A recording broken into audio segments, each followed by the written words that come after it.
Gas और light की होगी बचत। आज आपके साथ एक ऐसी टिप शेयर कर रही हूँ जिससे आपकी गैस भी बचेगी और लाइट भी बचेगी। तो वीडियो में एंड तक बने रहिएगा। वीडियो जरा भी अच्छी लगे तो लाइक कीजिएगा, चैनल पर पहली बार आए तो सब्सक्राइब जरूर कीजिएगा, क्योंकि देखिए इस समय गैस की बहुत ज्यादा किल्लत हो रही है। और यकीन मानिए गैस इस तरीके से जब आप यूज करेंगे ना, जैसे मैं बताने वाली हूँ, तो आपकी गैस भी बचेगी और लाइट का बिल भी कम आएगा। अगर आप इलेक्ट्रिक सिटी से काम कर रहे हैं, इंडक्शन वगैरह पे काम कर रहे हैं, तो उसके लिए मैं आपको ऐसी ऐसी टिप्स बताने वाली हूँ जिससे आपकी सिलेंडर की भी खपत कम हो जाएगी और लाइट की भी खपत कम हो जाएगी। तो यहाँ पर सबसे जो पहली टिप है, उसके लिए मैंने यहाँ पर न्यूज़पेपर को एक जो वुडन स्टिक होती है उसके ऊपर लपेट लिया है और उसके ऊपर डाला है थोड़ा सा विनेगर। विनेगर और कोलगेट को आपको इसके ऊपर लगा लेना है। इससे हम एक ऐसा अमेजिंग काम करने वाले हैं जो कि हम नॉर्मली करने से डरते हैं, लेकिन करना भी जरूरी होता है। तो मैंने ढेर सारी टिप्स आपके साथ शेयर करी हैं, आपको कोई ना कोई टिप जरूर पसंद आएगी। तो वीडियो को पूरा देखिएगा, वीडियो बहुत ही ज्यादा इंटरेस्टिंग और यूजफुल होने वाली है। तो यहाँ पर जो हमने वुडन स्टिक पे पेपर लगाया है और कोलगेट और विनेगर लगाया है, उससे हम करने वाले हैं अपने स्विच बोर्ड की सफाई। क्योंकि नॉर्मली हम स्विच बोर्ड की अगर हम सफाई करते हैं तो आप देखते हैं भाई करंट लगने का डर रहता है और गंदा भी अच्छा लगता नहीं। और किचन का जो स्विच बोर्ड होता है ना, वो इस तरह से कुछ चिकना हो जाता है। तो इसकी चिकनाई नॉर्मली हम बिना अगर किसी के मदद से साफ करेंगे तो साफ होती भी नहीं है। और ध्यान रखिएगा, आपको यहाँ पर लकड़ी की चम्मच ही या लकड़ी का ही इस्तेमाल करना है, जिससे कि आपको करंट लगने का बिल्कुल भी डर नहीं रहेगा। और कोलगेट और विनेगर से जब आप इसकी सफाई करेंगे तो ईजिली ये साफ भी हो जाता है।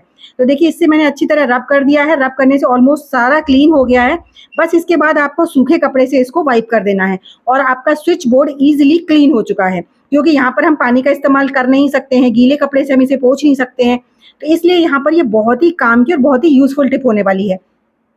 ऐसी अमेजिंग टिप्स मैं आपके साथ नेक्स्ट टिप शेयर कर रही हूँ। नेक्स्ट टिप जो वो है ना, उसके लिए आपको लेना है यहाँ पर एक मिट्टी का दीपक। चाहे वो नया हो पुराना हो कोई फर्क नहीं पड़ता है, और उसे हल्का सा गर्म करना है। हल्का सा मीन्स आपको एक साइड से गर्म करना है उसको, और पूरा दीपक गर्म नहीं करना है, क्योंकि आपको इसे पकड़ कर इसका यूज करना है। इस तरीके से आप गर्म कीजिएगा। इससे हम अपने जो चाकू और कैंची होते हैं ना, इसकी जो धार होती है वो घर पर ही बहुत ईजिली शार्प कर सकते हैं। क्योंकि जब चाकू और इनकी धार खत्म हो जाती है ना, तो ये वाले जो चाकू होते हैं इनकी मार्केट में भी धार अच्छे से नहीं लगाई जाती है। लोहे वाले पर तो लग जाती है, लेकिन जो स्टील वाले चाकू होते हैं उन पर नहीं हो पाती है। और जो इस तरह की छोटी छोटी हमारी किचन वाली कैंची होती हैं उन पर भी नहीं लग पाती है। बड़ी वाली कैंची पर तो आप मार्केट जाके लगवा भी लेंगे एक बार को धार, लेकिन जो छोटी कैंची छोटे चाकू होते हैं उनके साथ ये प्रॉब्लम होती है। लेकिन जब आप मिट्टी के दीपक को हल्का सा गर्म करके रब करते हैं ना, तो इससे इसकी धार बहुत अच्छे से तेज हो जाती है। ऐसे ही अगर आपका ग्रेटर बहुत ज्यादा वैसा हो गया है, खुरदरा हो गया है, जिससे आप कोई भी चीज कट कर रहे हैं तो नहीं हो रही है, तो आप ग्रेटर को भी इस पर मतलब इस पर ना इससे ग्रेटर को घिस देंगे तो ग्रेटर की भी धार तेज हो जाएगी। बस कैंची की जब धार तेज करें तो उस समय ध्यान रखिएगा, जिस समय जिस तरफ उसकी धार होती है ना उसी तरफ आपको रगड़ना है, दूसरी साइड नहीं रगड़ना, वरना कैंची खराब हो जाएगी। इस चीज का ध्यान रखिएगा। तो नेक्स्ट टिप के लिए देखिए यहाँ पर मैं उससे पहले मैं कैंची को ना आपको यूज करके दिखा रही हूँ। पेपर को मैंने काफी मोटा कट कर लिया और बहुत इजी हमारी पेपर को काट रही है कैंची। तो बस हमें इतनी ही तेज चाहिए होती है कि हमें बस मिर्ची वगैरह काटनी होती है इस कैंची से, और जो चाकू है उससे हम सब्जी काटते हैं तो सब्जी भी बहुत आसानी से, अब देखिए आलू कट रहा है एक बार में। तो इस तरह से आप नॉर्मली कितने भी बेकार कैंची चाकू हो गए हों उन्हें बहुत आसानी से तेज कर सकते हैं। तो आई होप आपको ये टिप भी अच्छी लगी होगी। तो नेक्स्ट टिप के लिए यहाँ पर देखिए हम यूज करने वाले हैं इंडक्शन का। अब देखिए गैस की कंजूसी तो भाई सबको करनी पड़ रही है, तो फिर हम लोग आ जाते हैं लाइट पर। अब लाइट की भी खपत ज्यादा हो रही है तो उसके फिर बिल ज्यादा आएगा। तो उसके लिए आपको एक तरीका शेयर कर रही हूँ। सबसे पहले तो इंडक्शन के ऊपर के जो हमारी गंदगी है उसे साफ करने का तरीका शेयर करूंगी। उसके बाद मैं आपको बताऊंगी कि ये किस तरीके से आप इसे यूज करें कि इसकी लाइट भी ये कम कंज्यूम करे, क्योंकि कई बार हमारी एक मिस्टेक की वजह से ना ये लाइट भी ज्यादा कंज्यूम करने लगता है। तो सबसे पहले इसके ऊपर के जो बॉटम है उसको साफ करने के लिए यहाँ पर आप टैल्कम पाउडर डाल लीजिए। अब यहाँ पर आप पानी वगैरह तो डाल नहीं सकते हैं, सर्फ पानी ये सब डालेंगे तो इसमें अंदर जाने का डर रहता है, जिससे कि इंडक्शन जो है खराब होने का खतरा बना रहता है। और इन सब चीजों में अगर एक बार खराबी आ जाए ना, तो फिर ये बार बार हम कितना भी कोशिश करें सही करवाने की, पर ये सही नहीं होते हैं। तो इसके लिए हमें पहले से इनको इनकी जो देख रेख है कुछ इस तरीके से करनी होती है कि ये खराब ना हो। तो अब देखिए पाउडर डालकर जब आप इसे रब करेंगे तो इसके ऊपर जितनी भी चिकनाई होगी, जितनी भी गंदगी होगी, वो सारी बहुत आसानी से साफ हो जाएगी। तो मैं यहाँ टिश्यू पेपर से रब कर रही हूँ, आप चाहे तो कॉटन के कपड़े से भी रब कर सकते हैं। तो इस तरीके से मैं 2 बार पाउडर को डालकर और अच्छे से इसे रब करूंगी, ताकि हमारा ये एकदम ग्लास जो ऊपर का है वो साफ हो जाए। अब देखिए अब हमने इसकी सफाई कर ली। अब सफाई करने के बाद में नेक्स्ट जो तरीका है आता है कि बिजली कैसे कम खाए, ये इस तरीके से हम इसका यूज करें। तो जब भी हम इंडक्शन को यूज़ करते हैं ना, तो हमारी क्या रहती है कि बस हम इंडक्शन को यूज़ करते रहते हैं, उसकी साफ-सफाई का ध्यान कतई नहीं रखते हैं। कई बार इसके पीछे ना एक ऐसा पार्ट होता है, जहाँ पर ये फ़ैन लगा होता है। तो आप देख सकते हैं इस फ़ैन को ना पूरा ये चॉक हो जाता है जब ज़्यादा समय हो जाता है। जब ये चॉक हो जाता है तो ये ज़्यादा लोड लेने लगता है। जब ये अंदर से एयर को फेंकेगा और जब इसको जगह नहीं मिलेगी तो वो उतना ही ज़्यादा लोड लेता है, तो उससे इलेक्ट्रिसिटी ज़्यादा कंज़्यूम होती है। तो आपको करना क्या है, कोई भी ब्रश लीजिए और इसका ना बाहर की तरफ इसको प्रेस करते जाइए और इसकी जो धूल मिट्टी गंदगी है उसे निकाल दीजिए।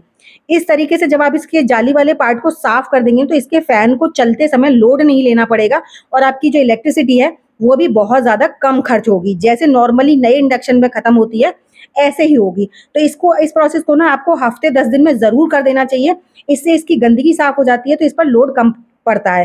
देखिए जब भी हम पंखे वगैरह होते हैं, जब उनमें अंदर जंग लग जाती है या कोई चीज़ फँस जाती है, तो वो बहुत ज़्यादा लोड लेकर चलती है। वही चीज़ इसके साथ होती है। अब नेक्स्ट टिप है मेरी गैस को लेकर। तो यहाँ पर कोई भी आप एक्सपायरी टैबलेट लीजिए और उसे पानी पानी में डाल दीजिए ताकि वो थोड़ा-सा मेल्ट हो जाए। अब मैं आपको एक ऐसी टिप बताने वाली हूँ जिससे आपकी गैस की भी खपत कम होगी।